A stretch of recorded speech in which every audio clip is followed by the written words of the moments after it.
सो hey guys, कैसे हो आप सभी लोग। Welcome back to my channel एजी अनाई मांगा। तो गाइस, आज मैं एक्सप्लेन करने जा रहा हूँ बुक ऑफ एस्पर के एपिसोड नंबर 398 को, जो कि काफी ज्यादा अमेजिंग होने वाला है। इसलिए पहले ही वीडियो को लाइक शेयर कमेंट सब कुछ कर डालना। और बाकी जिन लोगों ने भी अभी तक इसके पिछले एपिसोड को नहीं देखा है, तो मैंने उस एपिसोड का लिंक इस वीडियो के नीचे डिस्क्रिप्शन में दे दिया है। आप लोग जाकर के पहले उस एपिसोड को देख लीजिए। बाकी जिन लोगों ने ऑलरेडी देख रखा है, तो उनके लिए शुरू करते हैं हमारा आज का ये वाला एपिसोड। तो अब इस एपिसोड की स्टार्टिंग में मास्टर हु, जो कि इथेरियल स्टेज की थर्ड लेयर के एक्सपर्ट होते हैं, वो अपनी फायर स्पिरिचुअल लाइन की पावर्स को रिलीज करते हुए एल्डरली और जूफेन की ओर आगे बढ़ने लगते हैं। तभी ये देख हमारे एल्डरली भी काफी ज्यादा एक्साइटेड हो जाते हैं और फिर वो भी अपनी पावर्स को रिलीज करते हुए कहते हैं ठीक है, अब ये बिल्कुल सही टाइम है। इतना कह करके एल्डरली भी अपने और भी ज्यादा ऑरे को रिलीज करते हैं और उनके अंदर से भी काफी ज्यादा पावरफुल डार्क गोल्डन कलर का ऑरा रिलीज होने लगता है। तभी इधर एल्डरली के इतने ज्यादा खतरनाक ऑरे को देख एल्डर हु भी काफी ज्यादा शॉक हो जाते हैं, क्योंकि सामने की ओर से एल्डरली जब अपने ऑरे को रिलीज करते हैं तो उनके उस ऑरे से भी एक खतरनाक golden black spiritual dragon appear होता है, जो कि एल्डर हु के ऑरा टाइगर से बिल्कुल भी कम दिखाई नहीं दे रहा होता है। तो अब इधर एक तरफ एल्डर हु अपने स्पिरिचुअल पावर के स्पिरिचुअल टाइगर को रिलीज करे हुए एल्डर ली के सामने खड़े होते हैं, कि एल्डर ली भी उनकी ही बराबरी पे अपने गोल्डन ब्लैक ड्रैगन को लेकर के उनके लाइन के सामने खड़े होते हैं, जो कि भाई एकदम खतरनाक ही सीन दिखाई दे रहा होता है। तभी एल्डर हु एल्डर ली के इतनी टेरिफाइंग पावर्स को देख काफी ज्यादा हैरान होते हुए अपने मन में कहते हैं कि आखिर ऐसा कैसे पॉसिबल हो सकता है। अभी अभी एकदम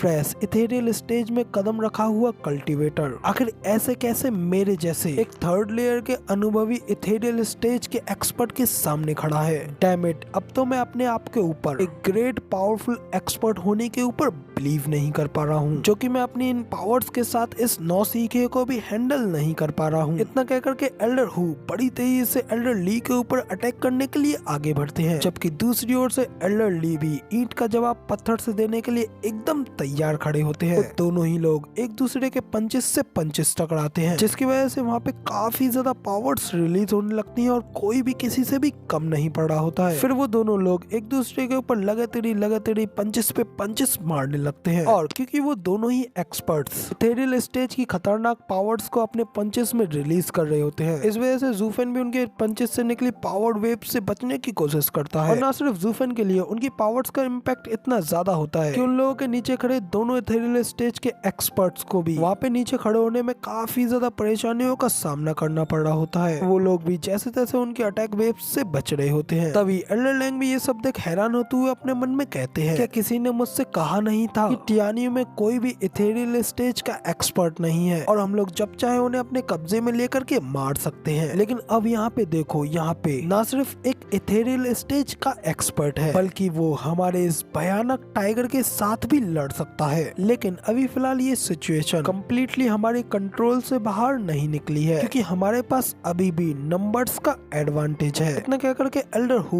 बड़े ही गौर से जूफेन की ओर देखने लगते हैं, फिर बड़ी तेजी से जूफेन के सामने खड़े होकर के हंसते हुए कहते हैं घायल भेड़िए, तुमने अभी फिलहाल अपनी सील्ड को खो दिया है, तो अब इसलिए एक अच्छे बच्चे बनो और जल्दी से मेरे हाथों से मर जाओ। तक करके एल्डर लैंग अपनी क्ला में अपनी पावर्स को रिलीज करते हैं और बड़ी तेजी से जूफेन के ऊपर अटैक करने के लिए आगे बढ़ जाते हैं। जबकि ये सब देख करके एल्डर ली भी जूफेन के लिए परेशान होते हुए उसको आवाज लगाते हुए कहते हैं कि स्टीवर्ट जू जल्दी से इसके अटैक से बचे। लेकिन दूसरी ओर हमारा जूफेंग बड़े ही आराम से अपनी आंखें बंद करके वहाँ पे आराम से खड़ा होता है। अगले ही सीन में हमें दिखाया जाता है दूसरी ओर से एक powerful life and death art attack बड़ी तेजी से एल्डर लैंग के ऊपर हमला करने के लिए आ रहा होता है, जिसे देख करके एल्डर लैंग भी काफी ज्यादा हैरान होते हैं। लेकिन अब उस अटैक से बचने के लिए काफी ज्यादा देर हो चुकी होती है। एल्डर लैंग सीधा उस कंबाइंड अटैक से हिट होते हैं। वहाँ पे उन लोगों के बीच में एक जोरदार धमाका होता है। इसके बाद हमें दिखाया जाता है कि उस अटैक से सीधा हिट होने की वजह से एल्डर लैंग बड़ी तेजी से नीचे जमीन में जाकर के गिरते हैं, जो देख करके एल्डर सी भी काफी ज्यादा हैरान होते हुए एल्डर लैंग के लिए परेशान होते हुए उससे कहते हैं कि जयकाल क्या तुम ठीक हो? जबकि इस धमाके के बाद एल्डर लैंग को दिखाया जाता है वो उस अटैक से पूरी तरीके से खत्म तो नहीं हुए होते हैं, लेकिन काफी ज्यादा जख्मी हो गए होते हैं और गुस्से में ऊपर की ओर देख रहे होते हैं। देखते हुए कहते हैं कि डैम इट, अब ये दोनों एक्सपर्ट्स आखिर कौन हैं? तभी एज यूजुअल हमें उन दोनों एक्सपर्ट्स को दिखाया जाता है। वो दोनों एक्सपर्ट्स कोई और नहीं बल्कि हमारे अपने ल्यू क्लैन के हस्बैंड एंड वाइफ एल्डर ज़्यू और एल्डर क्यू होते हैं। अभी उन दोनों को देख एल्डर लैंग जैसे तैसे खड़े होकर के गुस्से में अपने दांत पीसते हुए कहते हैं कि फॉर गॉड सेक, ये जगह कितनी बकवास सी जगह है। ये दो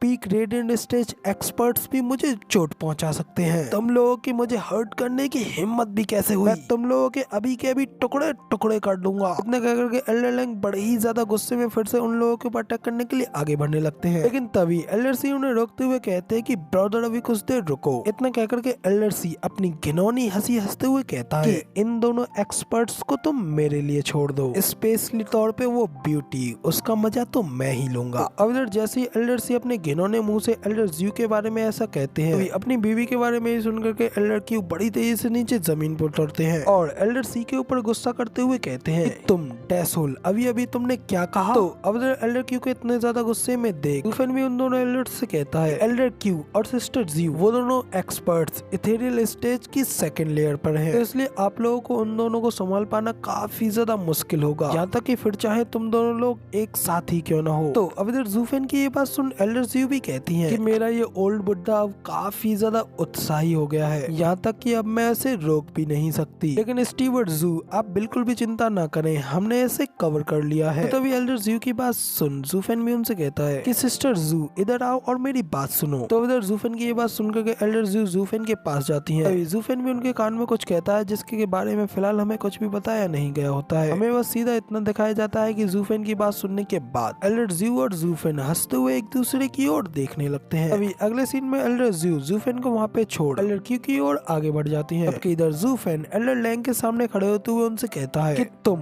बेकार ओल्ड कोट, अगर तुम्हारे अंदर इतनी ज्यादा हिम्मत है और अगर अभी भी तुम्हारे अंदर इतना ज्यादा विश्वास है जो कि तुम्हें लगता है कि मैं अभी भी अकेला हूँ, तो फिर आ जाओ। लेकिन ये सब करने की वजह से तुम अब तक 3 बार जख्मी हो चुके हो, तो चलो ठीक है, अब देखते हैं कि एक सेकंड लेयर का इथेरियल स्टेज एक्सपर्ट अभी कितने ज्यादा हिट्स को और ले सकता है। तो अब इधर ज़ूफेन की ऐसी बातों को सुन और उसे इतना ज्यादा कॉन्फिडेंस में देख एल्डर लैंग और भी ज्यादा हैरान हो जाते हैं, जबकि इधर ज़ूफेन उनसे कहता है कि कहो तुम्हें क्या लगता है कि कौन जीतेगा, तुम्हारी साइड पे खड़े एक्सपर्ट्स या फिर मेरी साइड पे खड़े एक्सपर्ट्स? तो अब इधर ये सुन एल्डर लैंग भी कहते हैं कि तुम्हारा ये नया इथेरियल स्टेज एक्सपर्ट दिखने में काफी ज्यादा टफ और पावरफुल लगता है, लेकिन इस बात का भी कोई चांस नहीं है कि तुम्हारा वो एक्सपर्ट हमारी थर्ड लेयर के इथेरियल स्टेज भयानक टाइगर को हरा सके, क्योंकि ये सब कुछ तो सिर्फ और सिर्फ टाइम के ऊपर मैटर करता है। जहाँ तक तुम्हारे इन बाकी के दोनों एक्सपर्ट्स का सवाल है, तो वो लोग तो सिर्फ एक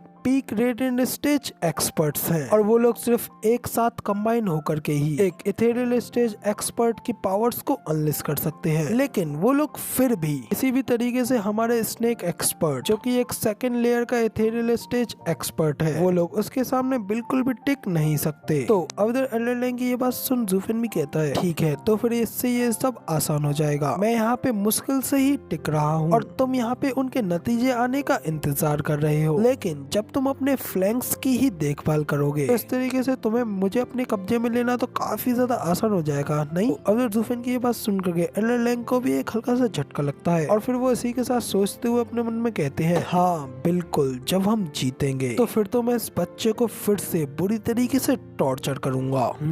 तो क्या ये मेरे लिए अच्छा नहीं होगा और क्या ऐसा करके मुझे और भी ज्यादा अच्छा महसूस नहीं होगा? तो अब एल्डर लैंग अपने मन में ये सब सोचने के बाद फिर ज़ूफेन से कहते हैं कि अच्छा चलो ठीक है, मैं तुम्हें अभी कुछ देर और जीने दूंगा। तो अब एल्डर लैंग के इतना कहते ही हमें ज़ूफेन की ओर दिखाया जाता है, उसका एल्डर लैंग को पागल बनाने का प्लान एकदम कामयाब हो गया होता है, इसलिए वो उनको देख हल्की सी स्माइल पास करता है। लेकिन इसी के साथ हमारा ये वाला एपिसोड यहाँ पे खत्म हो जाता है। बाकी गाइस यार अभी तक इसका अगला एपिसोड तो साइड पे रिलीज नहीं हुआ है, तो इसलिए फिलहाल मैं इसका अगला एपिसोड नहीं बना पा रहा हूँ, लेकिन जैसे इसका अगला एपिसोड रिलीज होते हुए मुझे दिखता है तो मैं वैसे ही इसका अगला एपिसोड बना करके आप लोगों के लिए अपलोड कर दूंगा। तो फिलहाल गाइस अब इस वीडियो में बस इतना ही। इसी के साथ तो आप वीडियो पसंद आई हो तो यार एक लाइक कर देना, साथ ही कमेंट करके जरूर बताना कि आपको हमारा ये वाला वीडियो का एक्सप्लेनेशन कैसा लगा। और अब अगर आप लोग इस चैनल पर नए हो और ऐसी अमेजिंग वीडियोस को देखना चाहते हो तो इस चैनल को सब्सक्राइब करना बिल्कुल भी मत भूलना, और हो सके तो वीडियो को शेयर भी जरूर से कर देना। बाकी मिलते हैं अगली वीडियो में, तब तक लिए टाटा बाय बाय।